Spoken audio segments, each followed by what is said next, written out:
আপনারা দেখেছেন যে ইতিমধ্যে বিএনপির শীর্ষ পর্যায়ের নেতাদের বিরুদ্ধেই তাদের দলের নেতাকর্মীদের আস্থাহীনতার বহিঃপ্রকাশ ঘটেছে। অনেকে দল থেকে পদত্যাগ করেছে, অনেকে দল থেকে পদত্যাগের অপেক্ষায় আছে। এরকম অবস্থায় তৃণমূল পর্যায়ে বিএনপির পক্ষ হয়ে নির্বাচনে মাঠে প্রতিদ্বন্দ্বিতা করার আগ্রহটা তাদের নেতাকর্মীদের খুবই কম দেখা যাচ্ছে। সেই কারণেই তারা দলীয় প্রার্থী খুঁজে পাচ্ছে না। বিএনপি তাদের এই ব্যর্থতার দায়ভার অন্যের কাজে চাপিয়ে দিয়ে সান্ত্বনা খোঁজার চেষ্টা করছে। বিএনপির মুখে গণতন্ত্রের কথা আবার শুনলে পরে তো এটাই বারবার বলতে হবে। এটা একটা অগণতান্ত্রিক দল, ঈদের মুখে গণতন্ত্রের কথা শোভা পায় না।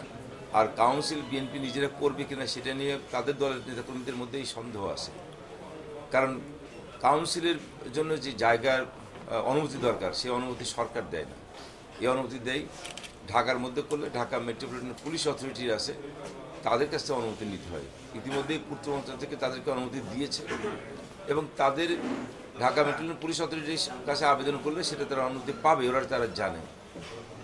তো তারপরেও তারা নিজেরাই টালবাহানা করতেছেন। কয়েকদিন আগে পত্রিকায় দেখলাম তারা সিদ্ধান্ত নিচ্ছে যে উদ্যানে না করে তারা চায় কনভেনশন সেন্টারে, বসুন্ধরা কনভেনশন সেন্টারে গিয়েছিল ওখানে করতে।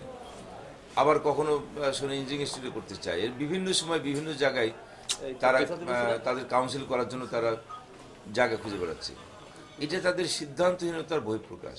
আসলে তারা নিজেরাও জানে না যে তারা কাউন্সিল করবে কিনা বা কাউন্সিল করলে কোথায় করবে। তাদের এই সিদ্ধান্তহীনতাটাই সরকারের ঘাড়ে চাপিয়ে দিয়ে তারা স্বস্তি করছে।